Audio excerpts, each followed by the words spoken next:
It is 11 o'clock. It is time to go ahead and get started. I welcome you all to the Founder Series. My name is Alan Reed. I'm the Executive Director of the Chicagoland Food and Beverage Network. And we're so glad you could attend today's event. Terrific and important topic and an unbelievable set of panel and moderators. Thanks for being part of our virtual events. This is the, I think, 78th of these we've done since the pandemic began. And pleased to be able to keep the community together here in the greater Chicagoland area, as well as just talking about issues of importance. For those of you who are less familiar with the Chicagoland Food and Beverage Network, we are an industry-driven, or excuse me, a mission-driven industry organization, and we leverage the power of the food and beverage industry in Chicagoland to grow the industry, drive innovation, grow the local economy, create jobs, and all sorts of other great stuff. We'd love for you to become a member today. If you're interested, don't hesitate to reach out to me or any of us. And our members are awesome. We love them and work hard for them and couldn't continue to bring you terrific programming and terrific insight without them. So thanks to all of them, Cornerstone, Premium, Standard, all. We have many different classes, and again, would love to have you join our group of 125 corporate members and even more and more partners. We also are proud to be part of Bigger Table. Bigger Table is our 501c3 charitable organization launched in the midst of COVID with the idea of addressing food insecurity, unemployment, and inclusive economic development. We're proud to be in the midst of and making great progress towards delivering 1.5 million servings of healthy food it'll be donated directly to food banks and food pantries in the greater Chicagoland area this year. Again, if you're interested, please reach out or check out www.biggertable.org. We start the conversation here and we continue it into social media. So please join us there. Here's all the hashtags and etc. And happy to continue the conversation. And with that, I will turn it over to the hosts with the mosts. That doesn't make sense. But our terrific moderators today, Jordann Buckner from Foodbevy and Steve Gaither from CA Fortune. Gentlemen, take it away and introduce this incredible panel we have today. All right, I'll give sort of a heads up on the lovely topic. I'll let Jordann and the team do their own sort of intros so we don't muck it up. But real quick, welcome to the Founder Series. Steve Gaither, CMO of CA Fortune. We're a privately held national sales agency, an emerging brand sales accelerator, a branding agency, and an e-com agency, overall a consumer brands agency. I am happy to have partnered with the lovely and talented Jordann Buckner from Foodbevy to bring you the new and improved Founder Series. My little guy behind the curtain mixed with Jordann's I Know Entrepreneurship. The eternal question we tend to hear from a lot of founders is, should I manufacture? Should I find a co-man, right? The important question to really ask behind that is the why, right? Are you in the business of running a plant or launching a product? Then you need to address the when, right? Do I start off with a shared kitchen? When do I go to a regional? When do I go to a national manufacturer? So I think, is there that slide? Does that happen to get up or do I need to share it? I have one of my famous ugly slides. Do I need to share? Okay, I'll share real quick. Yeah, I'll give you sharing. All right, sorry.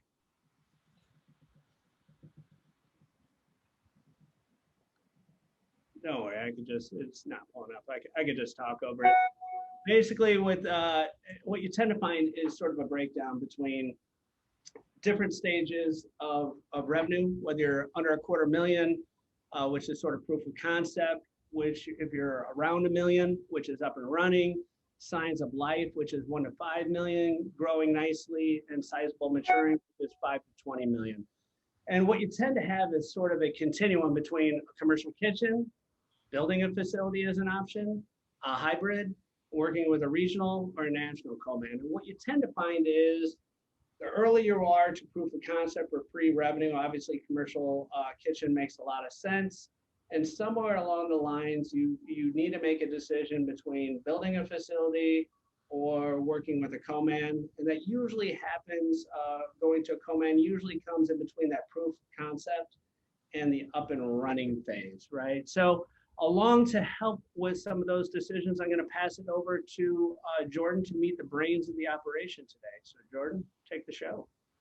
Appreciate that, Steve. And I think, that conversation that we hear all the time on manufacturing is something that I've navigated, that you navigate, that Will lives through every single day of his life, past and future. But I think the big changes is the effect that COVID has had on the manufacturing landscape, which has changed the math a little bit. So what I'd love to do is give a quick introduction of our panelists that we have that talk about those changes in the environment. And then we'll jump into some questions around that as well. The big topics that we're really going to cover today is one, how has COVID changed the manufacturing environment landscape? And then for early stage companies, what are those options? How do they look now? What are the challenges and opportunity? And then we're also going to jump into later stage companies as well to really understand unique issues and opportunities for them as well. So as Steve mentioned, I run, previously a food founder, now running Foodbevy.com, which is an online platform to connect early stage food and beverage companies to great partners. And then for today's panel, we have Will Madden, Jordann Amatea with Base Culture, and Natalie Shmulik with the Hatchery, and Will's with Whole Brain Consulting. What I'd love to do is start off and have each of our panelists give a quick introduction, and then we will jump into these topics. So let's start with you, Will. Oh, wow. All right. I'm the opener here. Hi, I'm Will Madden. I run Whole Brain Consulting along with my business partner, Brandon Hernandez. I literally wrote the book on co-man source and selection. It's called Separating the Con Man from the Co-man. Do you need something to help you put yourself to sleep at night? It's a great book, works perfect for it. You can find it at any bookstore, but who goes to bookstores anymore? So go to Amazon. Yeah, and we're a full outsourced operations firm. So we do QC, QA, food safety, supply chain, demand planning, but our roots are in co-man source selection and negotiation. Awesome. And Jordann. Hi guys, I'm Jordann Amatea. I'm the founder of Base Culture. We're an all-natural, gluten-free paleo bakery. We're on a mission to nourish bodies and inspire simple daily joy by making our own delicious, pure paleo baked goods and snacks. We sell our products to retail stores across the nation. We're in about 14,000 stores with over 45,000 points of distribution today. Perfect. And Natalie. Hi, everyone. Thank you all for having me. My name's Natalie Shmulik. I'm the CEO of the Hatchery Chicago. We're a nonprofit food and beverage incubator, and we house a 67,000 square foot facility in East Garfield Park. Inside, we have a shared kitchen space, which we'll talk more about. It's a good place to get started if you're looking to self-manufacture. And then we have 54 private kitchen spaces, so you can rent a daily private kitchen, or you can get a kitchen of a variety of sizes for a year-long lease. And then we provide all the wraparound support. So it's truly a community where you can produce your products, but you also get access to all of the resources and a fantastic community of like-minded entrepreneurs. Awesome. Such great resources here. So a couple ground rules for our audience. If you have any questions throughout the presentation for our panelists, feel free to drop those in the chat or the Q&A feature, and we will ask those throughout the conversation, so you don't have to wait till the end. And then also, I would love if everyone who's attending can drop your name, company, and where you're joining us from in the chat, so we can get a sense of who's in the audience to make sure we tailor the conversation appropriately. All right, and with that, Natalie, I actually love to start with you and talking about the changes that you've seen with COVID affecting how companies are choosing to manufacture, because you're talking with other founders all day long who are just at the beginning of their journey.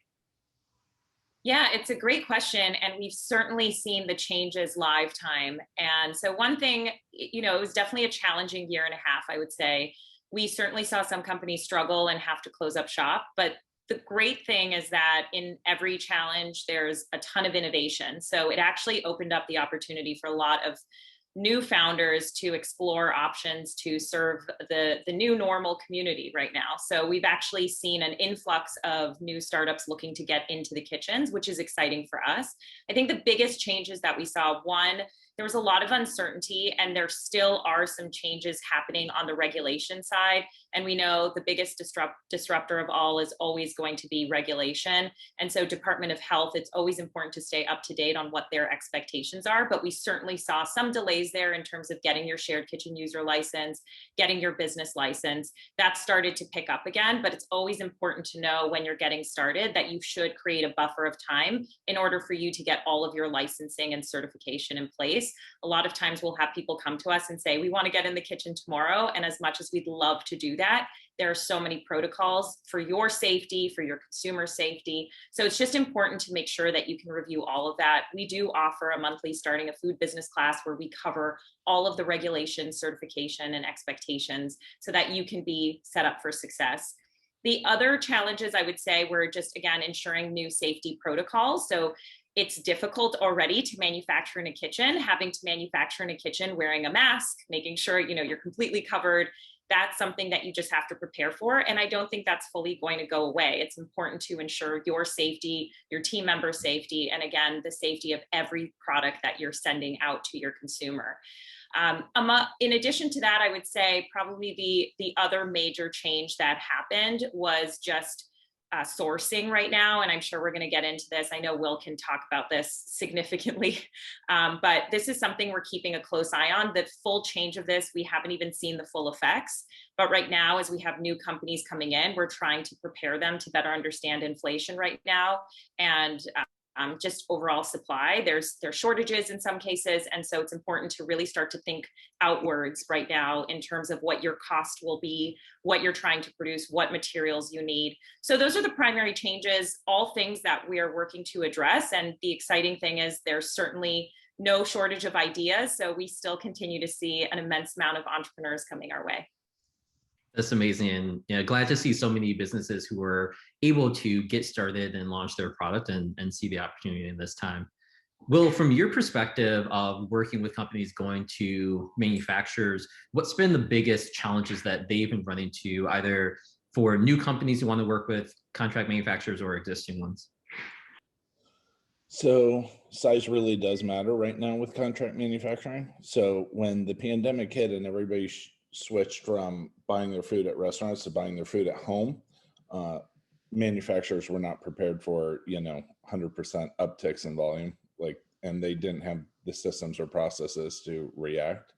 So the larger the customer, the better they were serviced. A lot of small customers found themselves rationalized with a moment's notice. So that was really tough. Getting co-packers on the phone for discussing new projects was extremely difficult.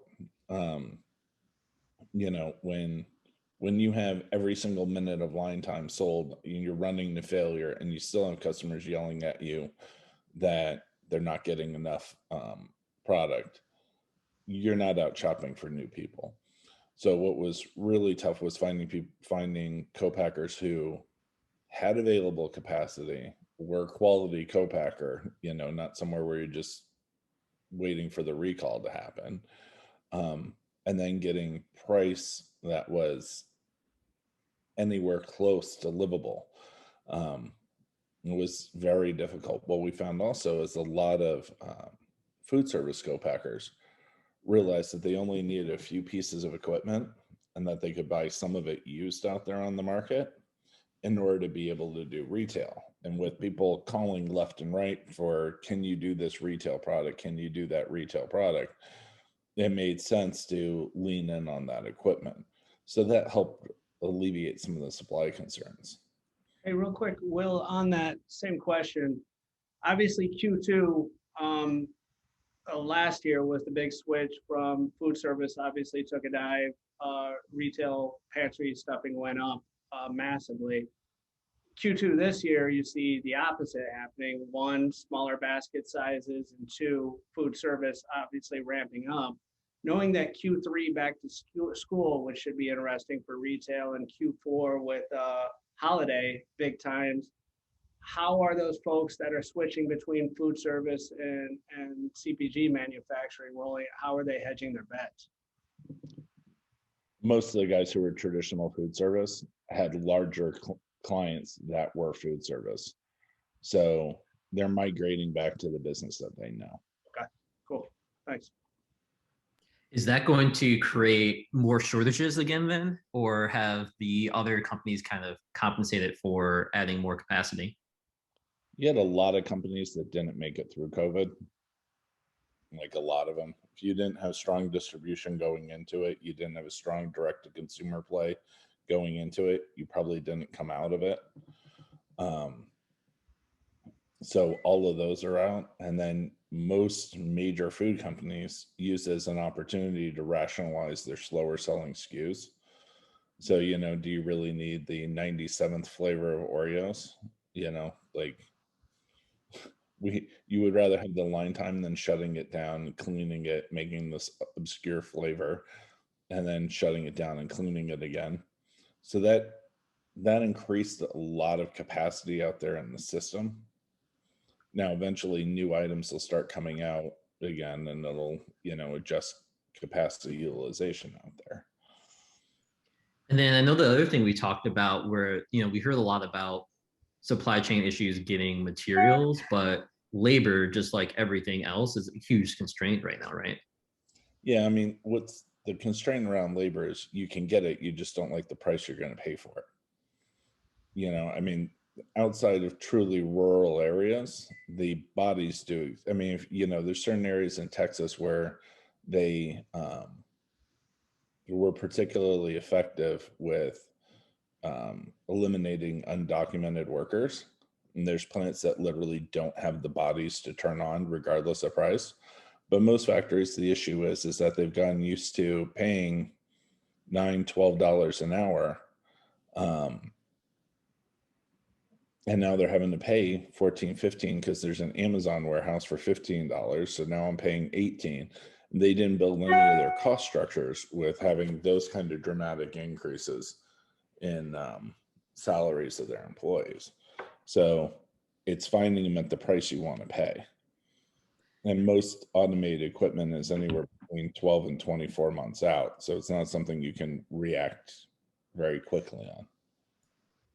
And yeah, that's really interesting. Like Jordann, you're living this every day because you're manufacturing your own product and have a new CPG brand to build in the market as well.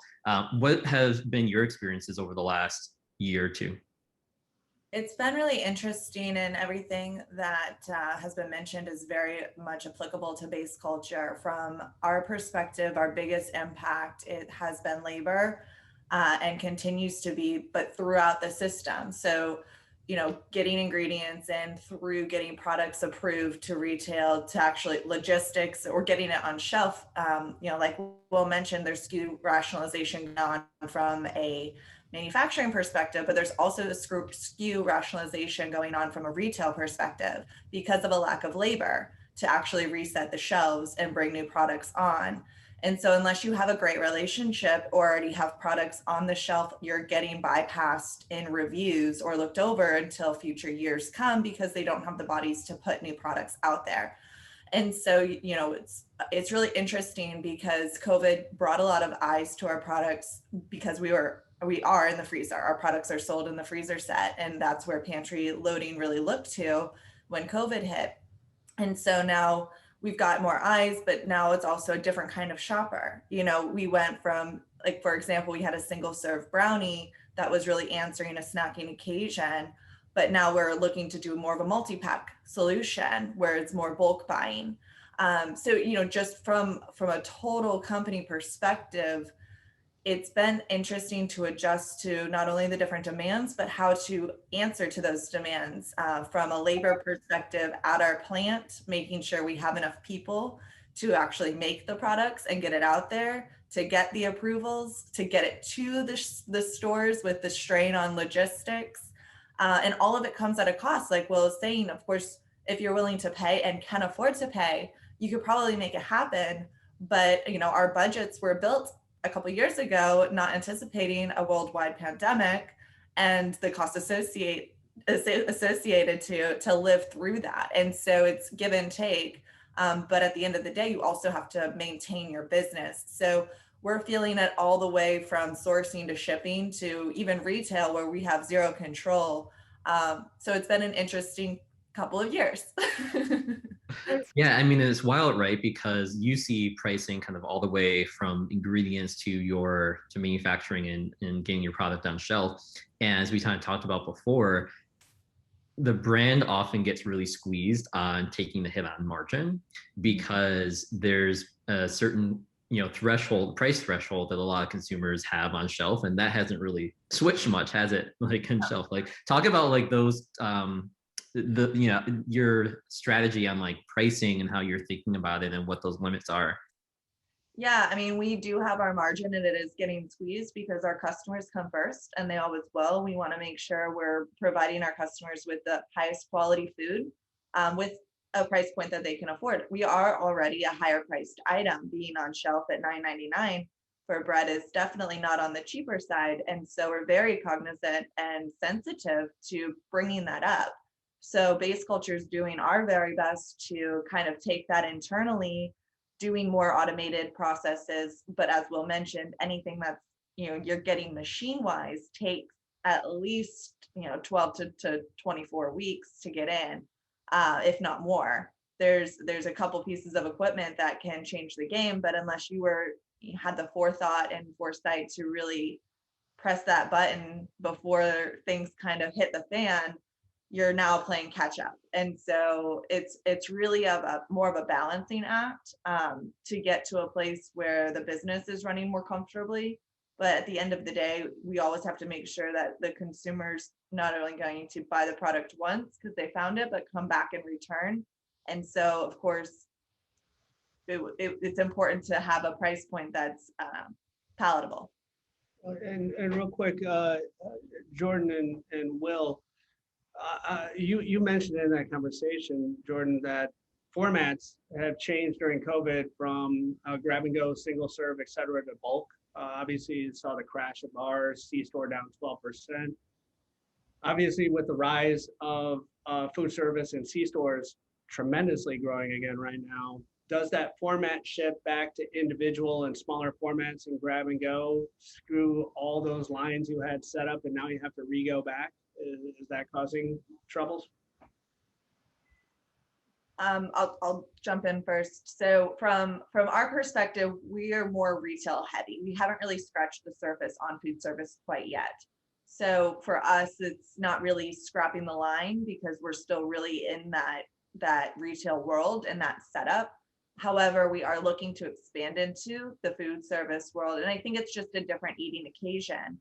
And with it coming back, fortunately, our lines to do both a single serve or a multi-pack are very similar. It's just the end process of putting it either in a carton of 10 or in a multi-pack of 6. It's just that final step is a little bit different. So they can actually be made on the same line. It's just the little detail of the size of the box at the end of the whole process. So I think that's something important for people looking into getting into manufacturing is flexibility and agility to be able to answer to different occasions quickly without a lot of upfront costs from a business perspective to really invest in additional CapEx. Like look at what you currently have and what you're doing today and what one small change could do to potentially unlock a new category or service to the country. And then Will, kind of going on that level too, let's talk, for example, frozen. Handhelds went away. 2 and 4 person meal starters and frozen or big format packs went up.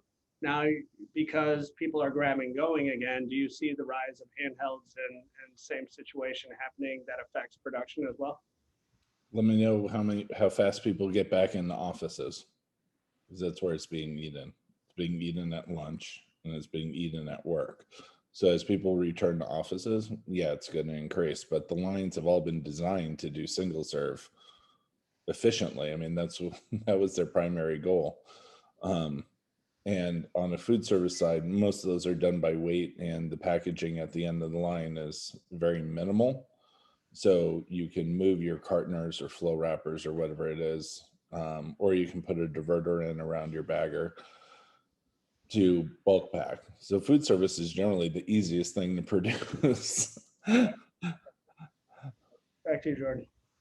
No, that's awesome. So this is really great. I love the kind of overview here. For this next part, I want to dive a little bit deeper into the specific opportunities that exist right now and challenges for those early stage brands who are just starting out or just beginning to grow. I know we had a question in the Q&A that Brandon asked around, why would almost, co-pack or companies go with working with a shared kitchen versus going immediately to a co-packer. I know, Natalie, you hear this challenge all the time from founders. So maybe you can talk through some of the challenges that exist for those smaller businesses starting out, the hurdles, and why kind of a shared kitchen makes sense and when.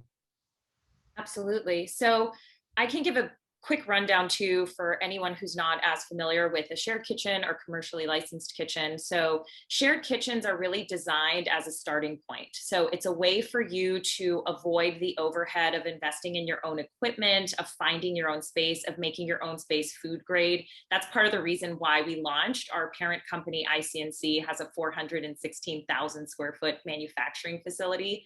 And as more and more food and beverage entrepreneurs were coming to them, they had to build out their own food grade space, which would cost upwards of $100,000. So that initial cost, when you haven't even tested the market yet, can be very daunting. And so shared kitchens allow for you to test out your concept comfortably, where you go into a space that is fully licensed.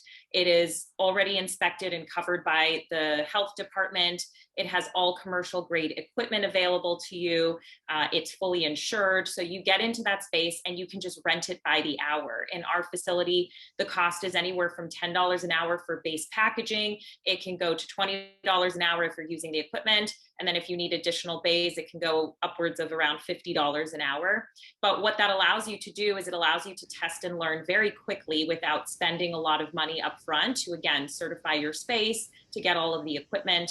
So we always encourage, as you're starting out, it is good to get into a shared kitchen, even if it's for a brief amount of time, because that allows you to really understand all aspects of your business. So it really ensures that you understand scaling up your recipe, the efficiency of your production, right? When you're handing it over to somebody else and you're not exactly sure yourself about the timing or the ingredients or what has to go into making the product complete, it can be quite challenging. And it's also a good test, because when you're paying by the hour, it also makes you think more efficiently. So you go, if I go over this hour, I'm now paying for an additional hour. So how do I make all these bars or cookies or salsas in as short a time as possible while still ensuring quality? And that's something that our team works with you on as well, making sure that you're producing the product efficiently, that you've got the resources you need. So shared kitchens are great for that.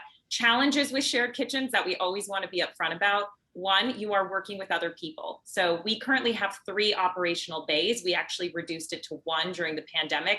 Pre-pandemic, we had 5. So you can imagine at any given time you have your own station, but you are working with 4 other companies. And so you just have to get used to that. People might be playing different music. They might be talking to their team. The second item that can be a challenge, if you are looking to become certified gluten-free, certified organic, can be very challenging in a shared space. That's part of the reason why we also have the 54 private kitchens. Those private kitchens are greater overhead. So now you are investing in a space, you're signing a year-long lease, you are investing in the equipment that you need, but it is your space. As your business grows, the cost doesn't grow, and you can get certified. So you are able to get any certification. We do have an entirely certified gluten-free wing. We have companies that are certified organic. You can pretty much do anything out of the space. I saw that the question asked about wholesale. Most of the companies at the Hatchery are selling wholesale. So you can do all of that in a shared kitchen space. The other challenge that I'd say some people might come across is storage. So again, there's not as much storage. You do get storage with your space, but if you are looking to have a significant amount of storage, we do have a lot of storage available, but we work with you so that you can comfortably grow out of the hatchery. Our goal is to have you grow out of our space. So you start off in the shared kitchen, you're paying by the hour. Usually if you're hitting about 30 to 40 hours a week in a shared kitchen, we would then move you into the private kitchen. And then within 1 to 2 years, that's really the time we would probably be connecting you to Will and saying, now let's talk about getting you into a co-manufacturing facility. You know the ins and outs of your business better than anyone. Now's a good time to start having the discussion about potentially handing that process off to somebody else. And so that's where we work with you again to provide all of those tools. But in addition, again, to the space, we have this beautiful community of entrepreneurs. Many of them bulk buy together. So you have an opportunity where, I know that was a big challenge we were talking about, and even costs. So if you're working with, you have 2 bakers across the hall, you can work together and purchase sugar together and get a reduced rate. We also have partners, distribution partners, supplier partners who also offer discounted rates. And so that's really our goal, is leveraging the community so that we can provide more resources to you and more discounts to you. And a quick add to that, especially for an emerging brand or just starting off, it's a lot of money to go to a build your own facility, or B, go to a manufacturer with a limited runs. And one of the benefits, maybe you could talk about, is sort of the pivot that these emerging brands go to, what they originally walk into the kitchen with and what they end up walking either to their own facility or to a co-man with. My assumptions are they're very seldom the exact same, right?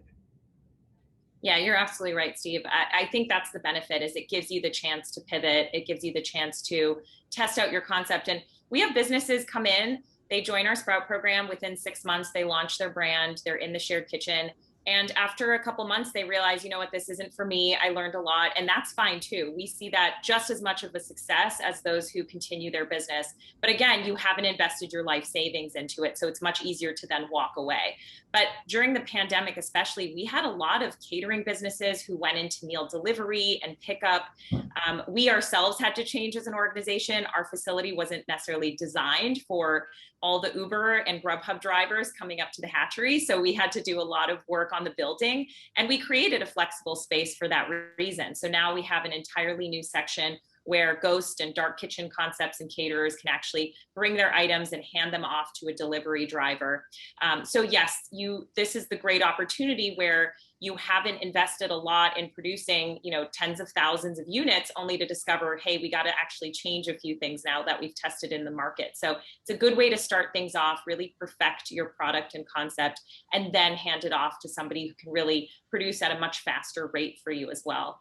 And I think I saw the question just regarding equipment. So Brandon, absolutely, you're correct. We do not supply packaging equipment, and we don't have co-man equipment on site. We do have base equipment for you to self-manufacture. So we have the ovens, the stoves, the fryers, the mixers, all of those items. And then in the private kitchens, that's where we have entrepreneurs start to invest in equipment to help increase the efficiencies and the production rate. You can also lease equipment from people like Frayne. You can buy the baby versions of everything from Cleveland Equipment, which is all very reasonably priced. Just remember, as you grow, all that stuff gets obsoleted, but that's a good problem to have. You've grown enough to where it gets obsoleted. Will, I want to kind of bring that up too, because starting the food business can be really expensive, right? You can definitely test it out at the hatchery for relatively low rates. And if you have a product that can be made with standard equipment, like that's definitely a good place to go, because you can experience the pain and the challenges. But Will, what have you seen as the minimum MOQs or kind of dollar range for companies getting started with a contract manufacturer for their first run or first couple runs? What are the costs that are involved with that? So 6 years ago, it was roughly about $100,000. Right now it's about $250,000. Because you have to pay for the branding, you have to pay for minimum packaging runs, line trials, the actual first production, storing it somewhere, shipping it somewhere. You basically need $250,000 to start now. So it's about 2.5 times more expensive than it was just 6 years ago. But I can jump in and say, from a manufacturer's perspective, building your own is somewhere between $5 to $10 million. So relatively speaking, the cheaper option of the two. And I started Base Culture in a small commercial kitchen where I was renting space from in Florida. It's very similar to the hatchery and everything that has been discussed here. But it was for me a pivotal moment in Base Culture's journey to realize, because we did try to look for a co-packer. We looked around the nation, and 9 years ago, there wasn't a co-packer in the nation that knew how to make the products that I had created. Making breads out of seeds and nuts is very different than using flour and sugar and yeast. And so for Base Culture's future, the only option to grow was to build. And so it is definitely a capital expense when you're looking to expand, but sometimes in my example, my back was against the wall and I didn't really have the option to go to a co-packer. But I would say that is definitely, if it is an option, it's way easier than doing it yourself and building it from scratch. And then Jordann, maybe talk about like some of those, the flexibilities, pros and cons that you've experienced. Like what have you, in owning your facility, what does that allow you to do that might be more difficult working with a co-manufacturer? Yeah, I mean, well, truly our products wouldn't exist today if we didn't build our plant. So there's a huge pro. We control our process from sourcing to shipping. So we can guarantee the product to the consumer 100% of the time because we control it. We see it and we do it ourselves. We also control our line time. So I don't have to go out and fight for my products to be made. Like Will mentioned earlier, if you're a small company in a co-packing world, you're really fighting to get that attention and to get your products made and get them made the right way as if you would have done it yourself. And so that growing process is a really challenging thing. From a manufacturing's perspective, if you are a small company not meeting minimum run standards, it's really hard for a manufacturer to bring on smaller companies as well. And so I can understand from a process standpoint and from an efficiency standpoint why more attention is spent for the larger ordering products or larger companies. So there's a wrinkle there, but for Base Culture, there's a lot of pros in just guaranteeing product quality. We are an SQF level 2 facility. So from a safety standpoint, we can guarantee that to the customers also. And we are in charge of our process. So we're more in control of our margin and how we're running the business. There's a lot of cons to everything I just said. You know, there's expense in everything that I just listed. There's a lot of risk when you're managing your own facility and you're maintaining those certifications, those SQF level 2 certs, the gluten-free, grain-free, non-GMO, kosher, paleo, on and on and on that Base Culture has. And so there's definitely cons too. And not only is it from the actuality standpoint, but from my perspective, I'm technically running 2 businesses. You have a manufacturing facility and you have a brand. And a lot of times those things compete with each other. You know, the brand is out there selling, and the manufacturing plant is producing. And we have to get everything out to our consumers without shorting orders and making sure they're on time, in full, answering the questions that everyone's asking. So it's definitely a balancing act. And to be able to do it, you really need to build out a team. So again, expense. I think that was my biggest mistake. Or something I would have gone back and done a little bit differently is just understanding the cost associated to doing this and doing it well, because it's an undertaking and that's okay. You know, it's just an understanding of that prior to dipping your toe in and doing it. But for us, like I said, we didn't really have an option. So just, you know, understand what's out there for you and your brand and your company and your type of product before jumping in fully. But it's a blessing and it's a curse in so many ways. Yeah, Jordann, I just read a headline that, you know, if the math doesn't work, the business doesn't work.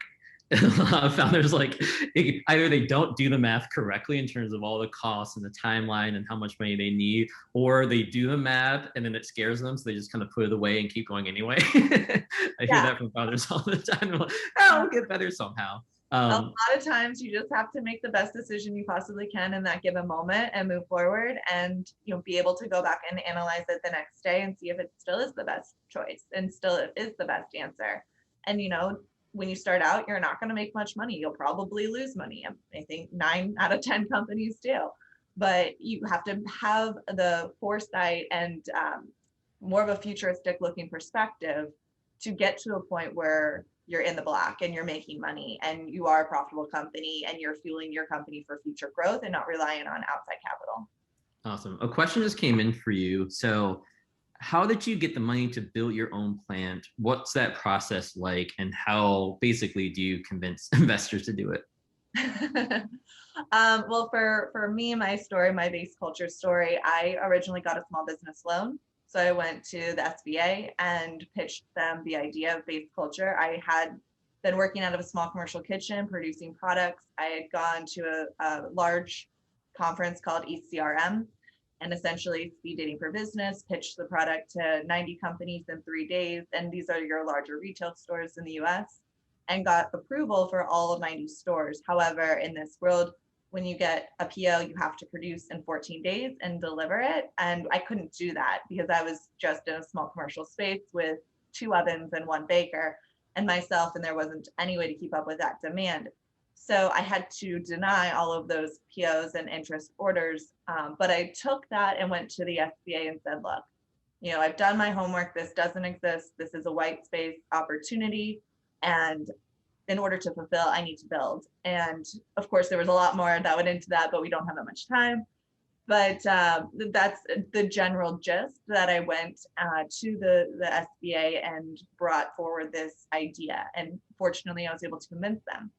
I didn't take in any investment dollars until I was able to prove concept. And so I know, you know, I think every person's journey is different. For me, I didn't want to take on investor dollars until I knew that the concept was validated. And for me, that milestone was being able to secure a large retail store. And once that happened, so I started my construction in 2015. We moved into our plant in 2017. And I had confirmation from Walmart to deliver their products in October of 17. So it was at the end of 2017, beginning of 2018, that I started taking on investor dollars. And for base culture, it's all the promise of the future. This was and still is a white space opportunity for us to really grab onto and be the first to market in this grain-free paleo keto bread space and baked goods space. And so showing investors what the opportunity looks like in the future for us with this unique item. And there are some investors that love the fact that we own our manufacturing plant, and there are some investors that won't pick up the phone and talk to me. And that's fine. That's just not their cup of tea, and that's okay. So you just have to do your homework and find out which investors truly believe in the process of a vertically integrated company, and have the conversation with them and show them what the future could look like. Because you don't have selling data, you don't have a selling story when you start out. You have to build that over time. The only way to do that is to get on shelf and prove velocities and, you know, expanded distribution and all of that. So it's a lot of passion. Without the passion, without the commitment, without the endless drive to make it work, no matter what, there won't be an investor that will look at you. So I think a lot of it has to go back to your purpose and why you're doing it. Well, that brings up an interesting point too. It's with most CPGs, it's a working capital play, right? You need to get the money to do the production run, then have that cash flow for 90 days until you get paid, right? There's a pro to it, but also it sounds like with caveats and downside to running your own plant, it becomes a loan alternative. Because there's actual assets tied to it, that it's easier to get that SBA funding on that CapEx investment of a plant, but with it comes a hell of a lot of downside, right? Yeah. Sorry, you have to actually buy the equipment, so you already have a loan on it. So you're not getting an operating capital loan as well. I'm just saying it's easier to raise money on a loan with equipment than it is to go raise money with investors on equipment, you know, in some cases. Yeah, you can definitely go out and spend CapEx. It comes at a cost. And of course, it is still money. You still have to pay the debt on that every year, or you know, whatever your terms are. But there's a depreciation aspect of that. There's also a fact of what size of equipment you're buying, because if you buy something that you're going to quickly outgrow, that capital isn't well spent. But then you also have to think for the future. If you're buying something that you really won't fill out its capacity for the next 3 years, then you're kind of underwater on that piece of equipment for quite some time. And so again, it's really the balancing act of finding the bottleneck in your plant and solving for that without, without overly spending, but also without underly spending, and also realizing that you're going to be creating a different bottleneck once you fix one. The process continues, it's a circle. So like if I fix our bottleneck, if let's just call it the ovens is the bottleneck, well then that's solved, well then depositing is then the bottleneck. Okay, you go and fix that. Okay, now mixing is the bottleneck. We're now depositing is, or the ovens is the bottleneck again. So you have to watch what you're doing from a very large scale picture, or pull back and be able to look at the full thing in one fell swoop, or you're really going to be spending unwisely, if that makes sense. Yeah, it goes back to your very first point you mentioned, which is you're running two completely distinct, related, but distinct businesses. One running a plant, one running a brand. That's good. Thanks. Well, I've known a lot of people are seeing now this gap of like almost like pilot plant facilities getting started. Have you seen an increase of pilot plant facilities, which might be more expensive on a per unit basis, but allows you to do lower quantities? I'm picking my words carefully because we have 40 people here who aren't used to my charm. And just everybody's laughing because I know all of them. There hasn't really been a dramatic increase in them. The people who do run them are getting better, and job shops will dip down, but I haven't seen an increase in the quantity of them. Most of those incubator co-packers are just awful. I mean, they're really horrible. A lot of them, you're better off making it yourself in your kitchen than you are making it in their plants. I mean, they remove themselves of all liability. So my advice is to most people, when you're at that stage, bite the bullet and get the minimum runs at a quality co-packer, as opposed to going those. I mean, the one I was running through the guys on the top of my head, and most of them have put more people out of business than have kept them in business. That is good to know. I think that's always a challenge, right? And I think their incentives probably aren't aligned if they're looking to just get short-term relationships out of these companies, right? There's no need to invest in that long-term relationship. Well, they don't have the cost structure to be able to handle somebody in the long term. I mean, they've designed their lines to make 1,000 bottles. Well, once somebody gets any kind of scale, their lines can never make the amount of bottles that they need. So whether the customer is successful or not, it's not going to be there in a year. So they have a cost structure that's accordingly, and they're always in the ramp up phase. And as Jordann can tell you, the ramp up phase sucks. It's, it's where you think you're going to make 10,000, make 1,000, then you make 1,200. They spend their entire life in that ramp up stage. So yeah, it's a tough business. And most of the guys who do it that I can think of off the top of my head are crooks. That's definitely good to know. So we have about 10 minutes left. So if any other questions that you have for our panelists, feel free to drop those into the chat here. Will, in terms of getting started with these manufacturers, if you're a small brand who's just starting out, you have an idea, maybe a proof of concept, what are the criteria that manufacturers are looking for to convince them to take a chance on you? One thing is the difficulty in making the product. If you have something that's extremely difficult, there's less people that want to do it. Number two is belief in the idea. We have one co-packer who, this was a couple of years ago, they got 525 calls per year from people wanting a co-pack, and they only do about 15 of them. So you really have to have something that not just you believe in, that other people are going to believe in as well. And it's not that they really care about grandma's tomato sauce. It's that they can't recoup all the costs that it takes them to get you up and running. So they don't want guys who are one and done producers. They want people who they believe are going to stick around for a while. So it's really product difficulty and faith in the product performing.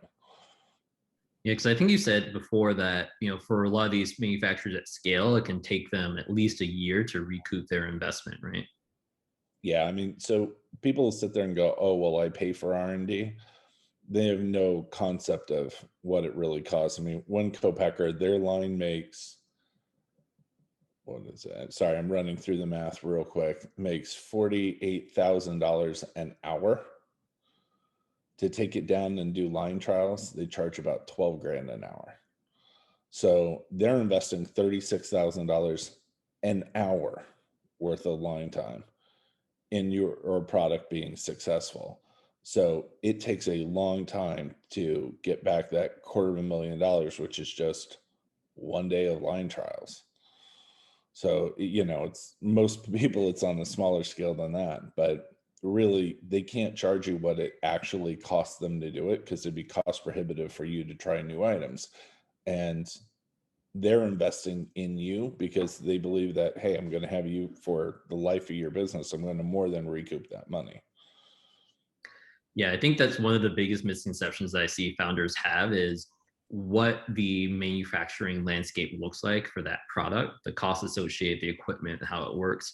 And I know, like, personally, I made that mistake with TeaSquares, right? Like, made the thing out of my own kitchen, custom built formwork to make TeaSquares, and then realized that I think even to this day, we've still only found like 2 people in the States that had the equipment to be able to make it at scale, and spent tens of thousands of dollars on failed manufacturing trials or different products or different manufacturing techniques that didn't fit the product, and there's maybe only 75% as good. And so I see brands all the time just not understand how manufacturers work, the equipment they have, and how to align their product with the standard equipment that's in the market. Or if they do choose to diverge from that, being very conscious of the cost and expense that's required to do so, right? Yeah, I mean, one thing that I advise everybody as they're starting out is really decide if this is something you're going to want to do, because you're not going to see your family for the next year and a half. Like, life is going to suck. It's like having quadruplets all at once and your spouse in the military. I mean, it's horrible. It is all time consuming. And for them to be prepared for that. And the other thing I do is I tell them, look, go to a commercial kitchen. I want you to understand what it is that you're asking other people to build, because the amount of the difficulty that products start out with, and then as they go through, oh my God, I actually have to make this myself, and then make it for money, what comes out the end a lot of times is dramatically different. And their expectations of a co-packer changes dramatically we had one where it was like, there is one person in the country who can do this. One. Hell, it wasn't even in the country, it was in Mexico. So it's like nowhere in the US. And my advice was, do not chip in that much money. I'm like, figure out a way to do it in a commercial kitchen, something of that nature. And then 2 years later it comes back and it is a completely different product. I mean, it's one of those ones you look at and you're like, okay, I can make 3 phone calls and know where this is going to be made. But it was through 2 years of being like, God, I'm not making anything. These aren't coming out. This is a pain, like, all right, well, we'll cut out this step. We'll cut out that step so that they could get some kind of productivity. So my advice to everybody is call up Natalie and give it a whirl at her place and decide if this is something you really want to do. Because as she says, you can back out and, decide this isn't for you without having tens of thousands of dollars invested. And you get to understand what it is that you're asking people to do. Yeah, I would say, take it from me, if you find yourself having to contact a metal shop to custom fabricate welded formwork to make your product, which I literally did, you're like, just don't do it unless you're personally a multimillionaire, not just a millionaire, because it's going to be a pain in the ass. Awesome. We have a couple minutes left. Steve, any final questions that you've been thinking about in your on? Yeah, I think these guys sort of going back to the very beginning imaginary slide that never showed up. Was you know, for those, if you're under $250,000 in revenue, oh, there it is. If you're under $250,000 in revenue and you're starting off and you aren't super well funded and have big money behind you, and this isn't your second or third round, really your only choice, and unless you were in Jordan's situation, is commercial kitchen to check proof of concepts, get that feedback from buyers, consumers, retailers. And because more than likely you're going to pivot, or like Will said, you're going to come up with something impossible to produce and figure out how it needs to be produced. If there's a situation like Jordann mentioned where, hey, there's no one else making this product, I did my homework and there's a market gap for it, then it's a consideration with a lot of pros and a lot of cons tied to it. But then, you know, after you get that proof of concept, be really smart about your manufacturing. Obviously, a lot of things happening right now with labor and cost of goods going up, not only for manufacturers, obviously that's passed on to the retailer, which in the end is going to be pushed down to the consumer. Can the consumer afford to pay for that product? So you got to think about all that stuff. So thank you for the smarter people in the room to sort of walk through to make that slide come to life. Perfect. All right. Well, thanks so much, everyone, for joining us today. If you do have any follow-up questions for our panelists, feel free to reach out. You can always reach out to Steve and I. We can connect you to our panelists, or you know, they can also drop their emails down into the chat here. If we have any other ideas, feel free to run those by us, and then I will pass it back to the CFBN team to close us out.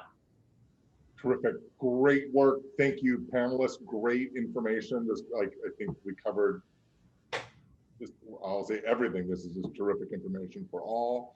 And Steve and Jordann, you always do an amazing job moderating. So thank you to all of you. Thank you for those attending.